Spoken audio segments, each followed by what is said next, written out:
Good morning student. Myself Manoj Sharma, Assistant Professor Physics, Harda degree college Harda. Student 6 तारीख को आपका physics का paper है। इसके पहले मैंने एक वीडियो बनाया था लॉजिक गेट का। आज मैं आपके लिए इम्पोर्टेंट क्वेश्चंस लेके आया हूँ, क्योंकि 4 तारीख को इंग्लिश का पेपर है और 6 को फिजिक्स का, एक ही दिन का गैप, इसलिए कुछ महत्वपूर्ण क्वेश्चंस हैं 3 मार्क्स, 4 और 5 मार्क्स के। तो आप इनकी तैयारी कर लें, इनमें से मोस्टली क्वेश्चंस आपके एग्जाम में आ जाएंगे। तो सबसे पहले ब्लूप्रिंट के अकॉर्डिंग ये आपको पढ़ना है। अभी मैं आपको 3 मार्क्स के पहले क्वेश्चन बता रहा हूँ। इसके लिए आपकी यूनिट 1 जो ब्लूप्रिंट के अकॉर्डिंग है, उसमें 3 नंबर की आपका एक क्वेश्चन आएगा। उसमें 2 चैप्टर्स हैं यूनिट 1 में, चैप्टर 1 और 2 इलेक्ट्रोस्टैटिक्स यूनिट का नाम है। तो पहला क्वेश्चन है कूलॉम्स इनवर्स स्क्वायर लॉ, इसको मैं हिंदी में बता दे रहा हूँ, कूलॉम का व्युत्क्रम वर्ग का नियम।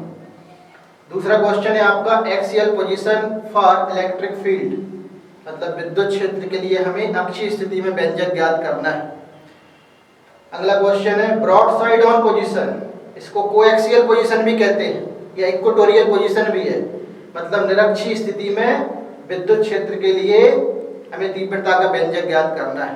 इनमें कंफ्यूज नहीं होना है, क्योंकि आपकी एक्सियल और कोएक्सियल पोजीशन इलेक्ट्रिक पोटेंशियल में भी है, विद्युत विभव में भी है। इसलिए यहाँ पर हमें ध्यान देना है कि यदि ये क्वेश्चन आता है तो उसमें इलेक्ट्रिक फील्ड विद्युत क्षेत्र के लिए पूछा है या विभव के लिए पूछा हुआ है। फिर गाउस थ्योरम काफी इंपॉर्टेंट क्वेश्चन है, कई बार एग्जाम में आया हुआ है। गाउस की प्रमेय लिखिए और सिद्ध कीजिए। क्वेश्चन नंबर 5 जो है वो कूलॉम का नियम है गाउस थ्योरम से। इस क्वेश्चन में हम कंफ्यूज हो जाते हैं, पहला क्वेश्चन अलग था, इस क्वेश्चन में हमें कूलॉम का नियम प्रूव करना है लेकिन गाउस थ्योरम की सहायता से। अगला क्वेश्चन है आपका, अब ये चैप्टर 2 के चालू हुए क्वेश्चंस, यहाँ तक चैप्टर 1 के थे। ये इंपॉर्टेंट क्वेश्चंस है, और भी हैं आपके, लेकिन चूंकि गैप कम है इसलिए हमें महत्वपूर्ण क्वेश्चन पे ज्यादा ध्यान देना है। चैप्टर 2 आपका चालू हो जाएगा। यहाँ से देखें हम question electric potential due two point charge, मतलब हमें एक बिंदु आवेश के कारण विद्युत विभव का व्यंजक ज्ञात करना है। अब इसमें भी आपकी एक्सियल और इक्वेटोरियल पोजीशन है, जैसा कि मैंने यहाँ बताया था पहले में। इसमें हमें इलेक्ट्रिक फील्ड निकालना है, लेकिन इसमें इलेक्ट्रिक पोटेंशियल का डेरिवेशन आएगा, विद्युत विभव का व्यंजक आएगा। क्वेश्चन नंबर जो 9 लिखा हुआ है समविभव पृष्ठ और उसके गुण है, equipotential surface and its properties. अगला है आपका संधारित्र का सिद्धांत, principle of capacitor. Next question है series and parallel combination of capacitor, श्रेणी और समांतर क्रम संयोजन निकालना हमें संधारित्र का। फिर क्वेश्चन नंबर 12 और 13 ज्यादा इंपॉर्टेंट है, ये भी कई बार रिपीट हुए हैं एग्जाम में। क्वेश्चन नंबर 12 है आपका समांतर प्लेट संधारित्र की धारिता का व्यंजक, derivation of the parallel plate capacitor and it's factors. 13 number का क्वेश्चन भी आपका पैरेलल प्लेट कैपेसिटर का है, लेकिन इसमें हम क्या करते हैं, दोनों प्लेटों के बीच में कोई डाइलेक्ट्रिक मीडियम या एयर को इंसर्ट करते हैं, मतलब ये आंशिक रूप से परावैद्युत माध्यम की उपस्थिति में हमें समांतर प्लेट संधारित्र की धारिता का व्यंजक ज्ञात करना है। और जो क्वेश्चन नंबर 14 लिखा हुआ है obtain the relation between electric field and electric potential, विद्युत विभव और विद्युत क्षेत्र की तीव्रता में क्या संबंध है। तो ये रिलेशन याद रखना है, ऑब्जेक्टिव में भी आ सकता है, इक्वल टू माइनस dV/dr। इसके बाद आपकी जो नेक्स्ट यूनिट है यूनिट नंबर 2, इसमें आपका 2 क्वेश्चंस आएंगे 3 मार्क्स के। यूनिट का नाम है धारा विद्युत, करंट इलेक्ट्रिसिटी। इसके क्वेश्चंस हम देखें। पहला क्वेश्चन है obtain the relation between electric current and drift velocity, विद्युत धारा और अनुगमन वेग में क्या संबंध है। कई बार पूछा हुआ है क्वेश्चंस। ओम का नियम लिखिए तथा उसकी सीमाएं बताइए। What is Ohm's law, right it's limitations. फिर महत्वपूर्ण क्वेश्चन आ गया आपका किरचॉफ का नियम, किरचॉफ के दोनों नियम लिखना है हमें, लॉ ऑफ करंट और लॉ ऑफ वोल्टेज। और उसके बाद है आपका व्हीटस्टोन सेतु का सिद्धांत, the principle of Wheatstone bridge and obtain the formula. ये आपकी बैलेंसिंग कंडीशन वाला फार्मूला है, P/Q = R/S। क्वेश्चन को पहले ध्यान से पढ़ना है, प्रिंसिपल पूछा है तो प्रिंसिपल लिखेंगे और फार्मूला तो आपको यहाँ तक प्रूफ करना पड़ेगा। नेक्स्ट इंपॉर्टेंट क्वेश्चन है, कई बार आया हुआ है, internal resistance of cell, its factors and formula R = capital R bracket में E/V-1। सेल के आंतरिक प्रतिरोध की परिभाषा, उसके फैक्टर्स मतलब कारक और ये उसका फार्मूला, ये फार्मूला याद रखना। ये रिलेशन भी बताता है आपका इंटरनल रेजिस्टेंस और ईएमएफ में रिलेशन वाला फार्मूला हमें प्रूफ करना है। कई बार ये क्वेश्चन आया हुआ है। फिर आता है सेलों का सीरीज और पैरेलल कॉम्बिनेशन, सेलों का श्रेणी क्रम और समांतर क्रम संयोजन। फिर है आपका रेजिस्टेंस, स्पेसिफिक रेजिस्टेंस, इनके यूनिट लिखना है, इनके डायमेंशनल फार्मूले बताना है। प्रतिरोध और विशिष्ट प्रतिरोध, ये ऑब्जेक्टिव के हिसाब से इंपॉर्टेंट क्वेश्चंस है। फिर एक डिफरेंस आ रहा है विद्युत वाहक बल और विभवांतर में, difference between EMF, electromotive force and potential difference. Student इस यूनिट से आपके न्यूमेरिकल्स भी आएंगे। आपको कुछ में से जो भी आपके परीक्षा बोर्ड में इंपॉर्टेंट न्यूमेरिकल्स दिए हुए हैं या फिर पिछले क्वेश्चन पेपर्स जो बोर्ड के एग्जाम के पहले के पेपर है उनमें आए हुए हैं, तो इसको आप थोड़े से ध्यान से देख लें। इसमें से आपके एक न्यूमेरिकल्स आ सकता है। अब एक यूनिट और बची हुई है आपकी, जिसमें से आपका 3 मार्क्स का क्वेश्चन आएगा। वो है सबसे बड़ी यूनिट ऑप्टिक्स, प्रकाश की। ये बहुत बड़ी यूनिट है, ज़्यादा चैप्टर्स भी हैं इसमें, तो कुछ इंपॉर्टेंट क्वेश्चंस हैं। फिर वही रिपीट कर रहा हूँ, गैप एक दिन का है इसलिए इन क्वेश्चन पे ध्यान दें। पहला क्वेश्चन है परावर्तन के नियम लिखिए। परावर्तन क्या है उसके नियम लिखिए। What is reflection, right it's law, और उसके कौन कौन से प्रकार होते हैं। ठीक है, उसके प्रकार का भी क्वेश्चन आ सकता है। ये महत्वपूर्ण क्वेश्चन है आपका। ठीक है, prove that F equal to R/2, focal length और रेडियस ऑफ कर्वेचर में एक रिलेशन होता है F इक्वल टू R/2 या R इक्वल टू 2F। फिर आपका दर्पण का सूत्र है, मिरर फार्मूला प्रूफ करना है 1/F equal to 1/U plus 1/V, या ये UVF में भी आपका रिलेशन वाला फार्मूला है। फिर एक क्वेश्चन में कई बार आया हुआ है, हमें इनको डिफाइन करना है। कॉन्जुगेट फोकी और पैरेलैक्स, लंबन और संयुग्मी फोकस।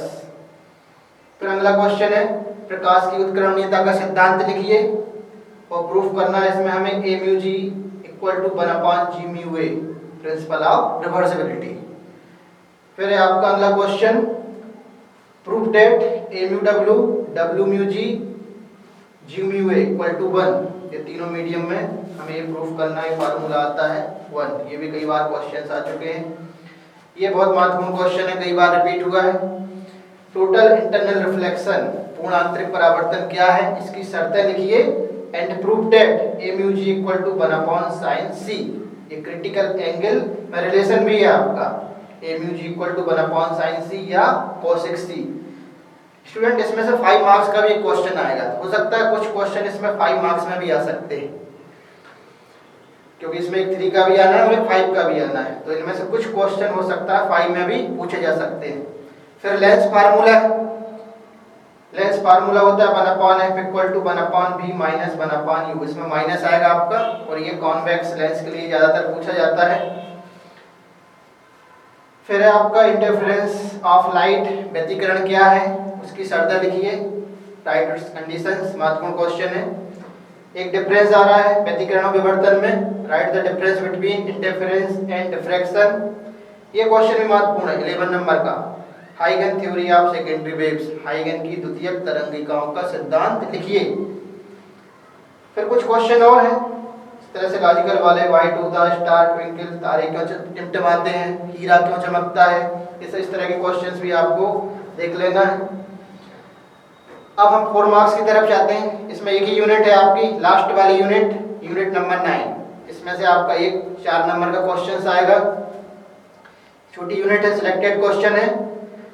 पहला क्वेश्चन देखें हम, N type and P type semiconductor में डिफरेंस, एन प्रकार के अर्धचालक और पी प्रकार के अर्धचालक में क्या अंतर है। फिर working of PN junction diode in forward wise and revert wise, PN संधि डायोड का हमें अग्रविनति और पश्चविनति में वर्किंग कार्यविधि समझाना है। ये क्वेश्चन आ सकते हैं। इसमें से एक क्वेश्चन इस बार अर्धतरंग दृष्टिकारी हाफ वेव रेक्टिफायर, इसकी वर्किंग को एक्सप्लेन करना है, या फिर फुल वेव रेक्टिफायर पूर्ण तरंग दृष्टिकारी। ये जो मैंने टिक किए हैं इनके आने की संभावना थोड़ी सी ज्यादा है। और लॉजिक गेट का क्वेश्चन एक जरूर आता है। लॉजिक गेट बेसिक 3 होते हैं, एंड, आर और नॉट। हमें इनके डायग्राम बनाना है, ट्रुथ टेबल सत्यता सारणी बनाना है। और फिर एक है आपका ये तीनों गेट हम कैसे प्राप्त करेंगे, इस पर मैंने एक वीडियो भी बनाया हुआ है। तीनों गेटों को हमें एक एंड गेट से प्राप्त करना है और नॉर गेट से प्राप्त करना है। तो ये क्वेश्चंस महत्वपूर्ण हैं, इनमें से आपके आ जाएंगे। अब आते हैं 5 मार्क्स की तरफ। 5 मार्क्स के आपके 2 क्वेश्चन आएंगे, क्वेश्चन नंबर 18 और 19। यहाँ पे हम देखें यूनिट नंबर 4 जो 5 मार्क्स की है, इसमें 2 चैप्टर हैं। इस यूनिट का नाम है इलेक्ट्रोमैग्नेटिक इंडक्शन, विद्युत चुंबकीय प्रेरण और एसी प्रत्यावर्ती धारा। इसके इंपॉर्टेंट क्वेश्चंस देखें, फैराडे का नियम, Faraday law of electromagnetic induction, फिर लेंज का नियम, ये भी कई बार आ चुका है। फिर आता है self inductance of long solenoid, एक लंबी परिनालिका के लिए स्वप्रेरण का व्यंजक ज्ञात करना है और उसके हमें कारक भी लिखना है, राइट इट्स फैक्टर्स। फिर है mutual induction of 2 long solenoids, 2 लंबी परिनालिकाओं के अन्योन्य प्रेरण के लिए व्यंजक ज्ञात करना है। फिर एक रिलेशन होता है m = √L1 L2, ये क्वेश्चन भी आया हुआ है बोर्ड परीक्षा में। ये रिलेशन है self inductance and mutual inductance में। अब आते ही आपकी एसी सर्किट वाली यूनिट जो है अल्टरनेटिंग करंट में। इसमें बहुत सारे सर्किट्स हैं, लेकिन एलसीआर सर्किट ज़्यादा इंपॉर्टेंट है, क्वार्टरली 6 मंथली में भी आ चुका है कई बार, तो इसको अच्छे से कर लें हम। फिर एक power average = VRMS IRMS cos पाई, ये औसत शक्ति का व्यंजक है। ये क्वेश्चन भी महत्वपूर्ण है। ट्रांसफार्मर क्या है, इसकी वर्किंग प्रिंसिपल को एक्सप्लेन करना है, फार्मूला निकालना है। और फिर एक है आपका प्रत्यावर्ती धारा डायनेमो, एसी डायनेमो की वर्किंग को एक्सप्लेन करना है। अब एक 5 मार्क्स का एक क्वेश्चन हो रहा है, यूनिट 6 से आएगा। इसको हम देख लें, क्वेश्चन नंबर 19 रहेगा आपके पेपर में। यूनिट का नाम है ऑप्टिक्स, यूनिट नंबर 6। इसमें से 3 मार्क्स का भी आया, इसके पहले मैंने बताया है, ठीक है। उनमें से भी कुछ क्वेश्चन आपके 5 में आ सकते हैं। यहाँ पे हम देखें फार्मूला, जिसमें बहुत सारे हैं। पहला फार्मूला है आपका prove that μ - 1/r = μ/v - 1/u, ये भी कई बार क्वेश्चंस आया हुआ है, इंपॉर्टेंट क्वेश्चन है। फिर है लेंस मेकर फार्मूला, लेंस निर्माता का सूत्र। फार्मूला क्या है आपका 1/f = μ - 1 ब्रैकेट में 1/r1 - 1/r2। फिर अगला फार्मूला है combination of focal length of 2 thin lens, 2 पतले लेंसों की फोकस दूरी, संयुक्त फोकस दूरी का सूत्र ज्ञात कीजिए। तो वो फार्मूला होता है 1/f = 1/f1 + 1/f2। Next formula है refractive index of prism, prism के अपवर्तनांक का फार्मूला। ये क्वेश्चन भी कई बार रिपीट हुआ है। ये फार्मूला होता है μ = sin A + Δm/2 / sin A/2। अब आपके 2 टेलीस्कोप हैं और 2 माइक्रोस्कोप, इनमें से भी एक क्वेश्चन आ सकता है, ये आते हैं परीक्षा में। एक है आपका सरल सूक्ष्मदर्शी सिंपल माइक्रोस्कोप, फिर है आपका कंपाउंड माइक्रोस्कोप संयुक्त सूक्ष्मदर्शी। फिर आपके 2 टेलीस्कोप हैं, दूरदर्शी हैं, एक पार्थिव और एक खगोली टेरेस्ट्रियल टेलीस्कोप, और एक है आपका एस्ट्रोनॉमिकल टेलीस्कोप। तो इतने क्वेश्चंस आपके ऑप्टिक्स में 5 मार्क्स में आ सकते हैं, क्योंकि फिर वही रिपीट कर रहा हूँ, टाइम कम है, एक ही दिन का गैप है, तो कोशिश करें ये क्वेश्चंस आपके कवर हो जाएं। All the best, thank you.